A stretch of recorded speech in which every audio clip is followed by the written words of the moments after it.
Parâmetros de funções. Quanto menos parâmetros nós tivermos em nossas funções, melhor, porque assim a função fica mais fácil de testar e a chamada dela fica mais simples também quando a gente tem menos parâmetros. Então aqui, primeiro, nenhum parâmetro é a melhor opção para a gente, porque assim a gente só se preocupa com o corpo da função e na hora de chamar fica bem fácil a chamada. Eu usei como exemplo essa função, sorteio e escolha, que a gente usou no jogo Pedra, Papel e Tesoura. Esse é um exemplo de função que eu gosto, curta, pequena e por coincidência não tem nenhum parâmetro também. Um parâmetro, também conhecido como mônade.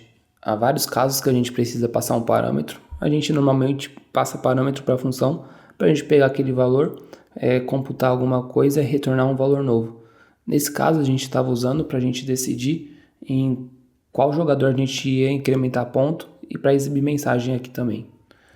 Um parâmetro ainda continua bem simples, é fácil testar uma função que tenha um parâmetro apenas e a chamada dela fica simples também. Aqui a gente chamava a função jogar e passava um parâmetro de string que era pedra, papel ou tesoura. Então continua bem simples a chamada de uma função quando ela tem apenas um parâmetro também.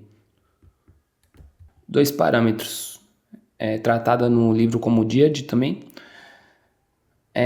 Aqui as coisas já começam a ficar um pouco mais complexas, mas não tem como escapar. Várias funções a gente precisa passar dois parâmetros, mas é importante que quando a gente precisa passar dois parâmetros, que pelo menos os dois parâmetros falem sobre o mesmo conceito.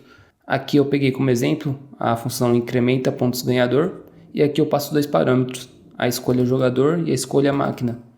Então esses parâmetros não tem nenhum mais importante com o outro, então eu não posso ignorar nenhum aqui, os dois são de importância igual aqui.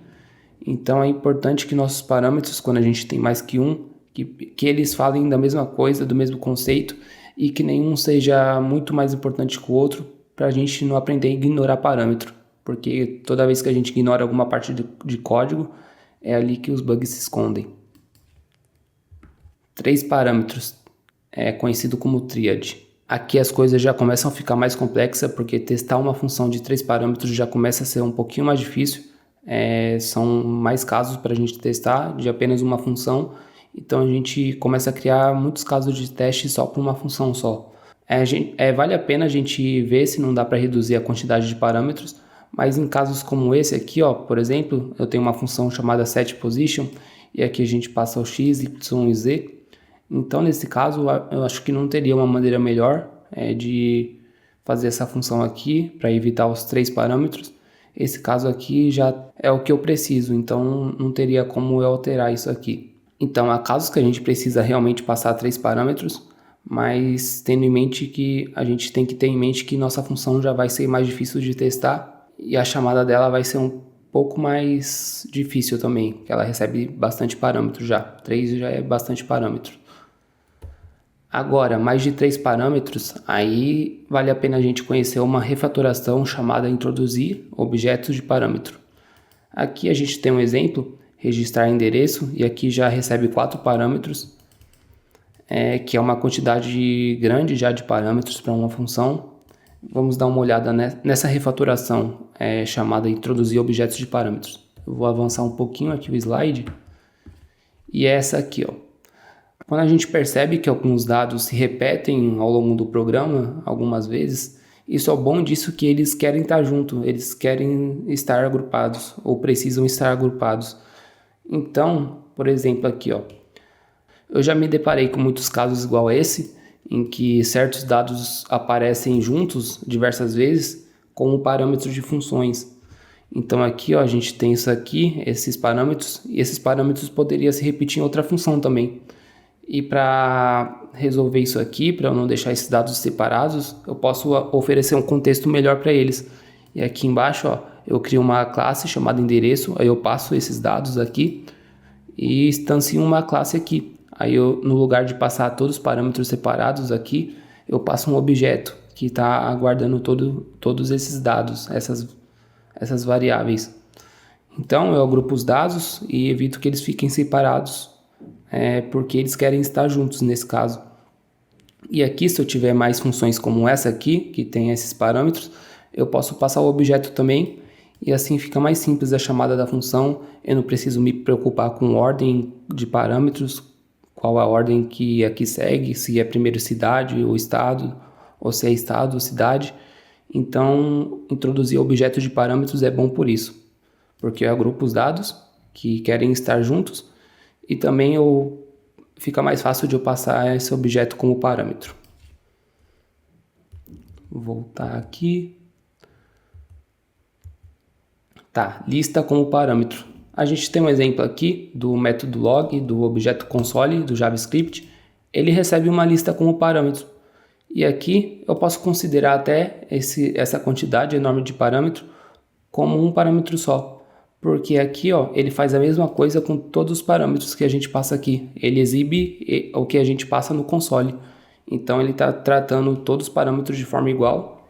Isso aqui, na verdade, é uma lista. Eu posso ir passando o parâmetro aqui até onde eu quiser. Parâmetros de saída. O que é parâmetro de saída? É quando a gente passa um parâmetro numa função e, por exemplo, eu passo um objeto como parâmetro em uma função. Minha função altera esse objeto e não retorna nada e não fala mais nada. Só altera o objeto. E ele alterou esse parâmetro e essa alteração vai refletir no resto do programa. Isso não é considerado uma boa prática, porque pode ocasionar bugs no programa. Uma função que recebe um parâmetro e altera esse parâmetro e não faz mais nada. Às vezes é difícil da gente identificar onde essa alteração está ocorrendo. Então o ideal seria que nossos parâmetros fossem de entrada. A gente passa um argumento, que nem aqui no exemplo, faz uma cópia desse parâmetro, nesse caso aqui é um objeto. Aí tá, agora eu tenho a cópia e eu posso alterar esse objeto. Aqui eu posso alterar o que eu quiser. Aqui eu estou setando essa variável aqui, base charge, e essa taxable charge. E eu estou retornando esse objeto novo, alterado. Então eu não alterei o objeto que eu passei no argumento. Assim eu evito muito comportamento indesejado no programa e eu evito alguns bugs que sejam difíceis de achar. Tá, essa aqui a gente já viu, introduzir objeto de parâmetros. Parâmetros lógicos. Normalmente em muitos casos, quando a gente tem parâmetros igual a esse, aqui a gente tem a função reservar quarto, aí eu passo o cliente e passo o true. Primeiramente, a gente vê esse parâmetro, é difícil de identificar o que ele faz, porque não é muito comum a gente ver parâmetro assim, true no final, ou undefined, null, seja o que for. E isso é um bom indício que nossa função deve estar fazendo mais de uma coisa, em muitos casos.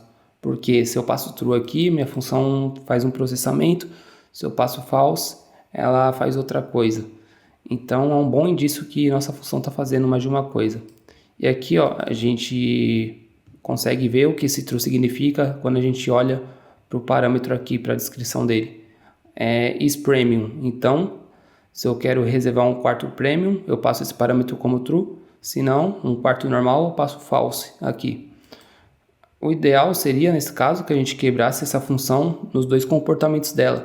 Se eu quero reservar um quarto premium, eu crio uma função só para essa funcionalidade. Se eu quero reservar um quarto normal, eu crio outra função.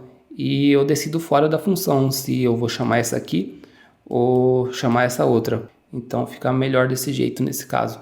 É claro, toda regra tem uma exceção. Não é todos os casos que você vai conseguir evitar passar um parâmetro lógico aqui na função, mas vale a pena a gente evitar de passar parâmetros lógicos em funções para o nosso programa ficar mais fácil de entender, porque a gente está lendo uma função, uma chamada de função, e a gente vê um parâmetro lógico aqui, é meio difícil de entender de primeiro o que está acontecendo. Reduzir acoplamento. Acoplamentos desnecessários geram algumas dependências inconvenientes no nosso código. Esse exemplo aqui é de uma função que a gente estava refatorando em uma aula anterior. Aqui a gente tinha extraído esse pedacinho de código para dentro dessa função e aqui tinha vindo com a gente essa variável client que a gente decidiu passar como parâmetro. Mas se a gente perceber, essa variável client só está servindo para a gente para acessar esse objeto Enterprise. Então, esse client aqui está se tornando meio que uma dependência inconveniente, porque eu não estou usando ele para nada, só para acessar outra propriedade.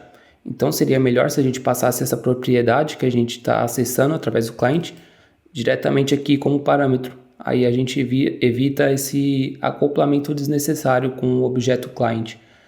Então aqui ó, a gente fez isso, a gente passou aqui diretamente como parâmetro e a gente evita esse acoplamento. É uma coisa simples, talvez a gente pudesse julgar que não valeria a pena, porque é uma coisa muito simples, mas só lembrando que um código confuso é composto por várias coisas simples que a gente deixou de resolver por algum motivo.